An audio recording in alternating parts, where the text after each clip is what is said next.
Eh wala pa lang isang kautos na makapagliligtas eh. Kaya ang kailangan natin ngayon, yung nag-aalis ng kasalanan.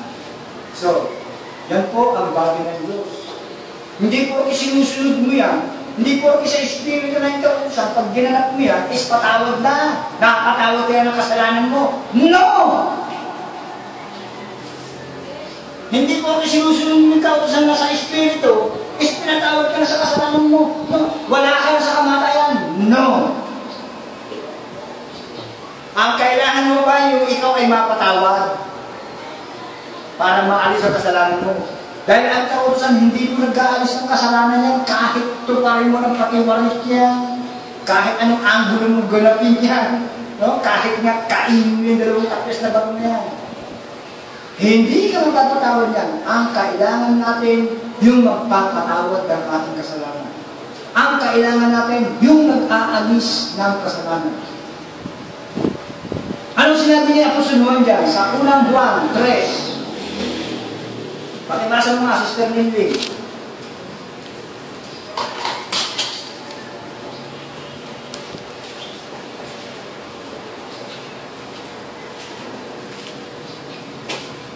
Nueve.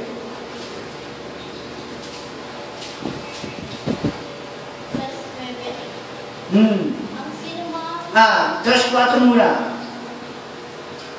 Ang sino mga gumagawa ng kasalanan ay sumasalangsang din naman sa kautusan.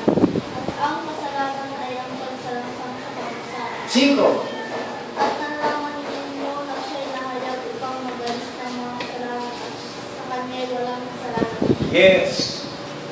Sino po pala yung nahayag upang mag-alis ng kasalanan? Sino yan, sister? Si Kristo. Ano sinabi ni Apostol Juan? Ang sino mang gumagawa ng kasalanan ay sumasalangsang din naman sa kautusan. At ang kasalanan ay ang pagsalangsang sa kautusan. Maliwanag, ano? At nalalaman ninyo na siya'y nahayag. Sino yung nahayag na yun? Si Kristo. Upang, mag-alis ng mga kasalanan. Bakit pala nahayag si Kristo?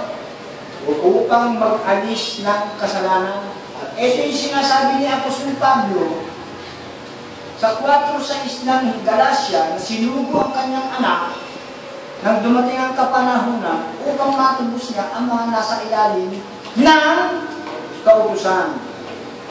Yung matubos niya, wala na tayo sa ilalim ng kautusan. Bakit? Iinalis na yung kasalanan natin eh. Paano ka maglilingkod ngayon sa kautusan? Kaya nga sinabi sa 7:4 hanggang 7, naglilingkod ka tayo panibagong espiritu, hindi sa karatihan ng sulat. Bakit? Sapagkat ang sulat, ang titik, ay pumapatay. Datapwat ang espiritu ay nagbibigay buhay. Diba? Sa pumutos, yan yung sinasabi niya kung Pablo na nakasumpukan niya sa ikamamatay. Bakit? Ang titik pumapatay. Bakit pa? Kasi ang kabayaran yan, kamatayan. Huwag kang papatay. Hindi ka pumapatay. Napupukot ka naman. Ano sabi ni Santiago? Baka nakalimutan niyo na. Hindi ka nga pumapatay. Nagtatangi ka naman ng tao. Nagkakasala kayo at kayo hinahapulan ng kautusan na gaya ng suwain. Ano yung hapon sa'yo? Hapon sa'yo kautusan mo, pumatay ka na. Nangalunya ka na. Nagnakaw ka na. Gumawa ka na ng Diyos-Diyosan. Ano tangi kayo? Bakit? Kasi sabi ni Apostol Santiago, ang gumaganap ng buong kautusan, gayon may nakikisod sa isa, ay nagiging makasalanan sa lahat. Ginaganap mo yung buong kautusan, ha? Ibig sabihin, yung buong kautusan na yan, ginaganap mo. Nagtangi ka ng tao. Hapon mo lahat ng kautusan na sinusunod mo. Hapon mo lahat ng 10 utos. Kahit pati wala ka pa nagsasabat, hindi ka na nagsasabat mo. O ano pa? Hatol mo, hindi ka nagpipista. Kahit hindi na kailangan ng pagpipista, kailangan hatol mo pa rin doon. Kaya nga, yung sinasabi mo bang mga teaching nila, kailangan talaga, para hindi sila masumpa, hindi lang sa mga susundin nila, lahat. Hindi ba nila alam yan? No? Marami hindi ba nila alam yan? Ang alam lang nila, no?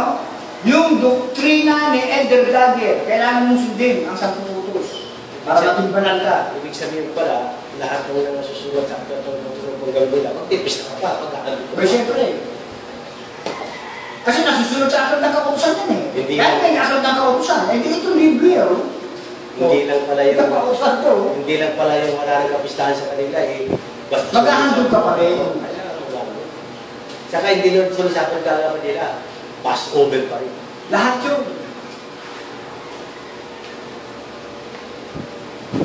Hindi nila alam yun. Ang alam lang nila, yung paghahandog ang inalis. Maraming hindi nakakaalam yan. Buti pa nga yung mga born again, alam niya yan. Sabi po lang. Buti pa yung mga born again, alam niya. Pero mo, magpapatuloy pa sa mga born again. Wala na tayo dyan, hindi sasabihin. Kay Kristo na tayo. Pero lang katwiran ni Kuya Totoo naman eh. Kaya lang, ang wala na sa born again, no? Yung Jerusalem. Yan. Kasi kanya-kanya doctrination yan eh. Doctrination. Pag sinabing doctrination, hindi buong Biblia ang ginamit. Kanya-kanyang pili yan. Kanya-kanyang pagalingan yan. No? Ang natutunan natin, yung doctrination ni Elder Dagger. Pero ang itinuturo ng doktrina sa Biblia, yung sinasabi ni Apostol Pablo. Lahat ng kasulatan na kinasihan ng Espiritu ay makapakinabangan din sa pagtuturo. Diba? Lahat ng kasulatan ha, hindi pipili ka na, pumili ka na, tapos 40 doctrines pa. 40 doctrines lang ba yan? Ang kapal-kapal niya, no? Pag sinabing lahat ng kasulatan from Genesis to Revelation. Kaya nga sinabi ni Apostol Pablo ang mga nangasulat ng una ay naisulat sa ikatututo natin.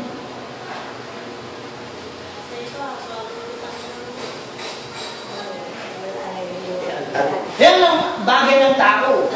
Ang bagay ng tao, kaya nung naisulat, yung mga naisulat ang muna sa ikatututo natin. Ano yun? Bago tayo sumunod sa 10 utos. Hindi po ganun yun. Yan ang bagay ng tao. Pero ito ang bagay ng Diyos. Exodo 20, pakibasa mo, Sister Nilwe.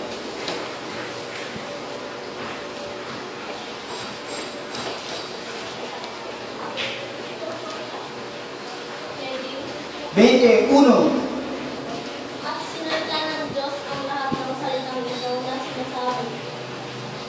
Tuloy. Ako, Panginoon ng Diyos na naglabas sa iyo sa lupain ng Ehipto sa bahay ng pagkaaligid.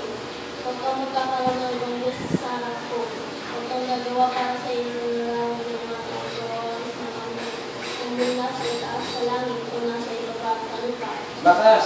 O nang nasa tubig sa ilalim ng lupa, huwag mong iyukuran sila o paglilingkuran lang sila, sapagkat akong Panginoon mong Diyos ay Diyos na paniguin na aking dinadalaw at katampalasan ng mga magulang sa mga anak, hanggang sa ikatlo at ikaapat na salin ng lahi ng mga nakukuha sa akin.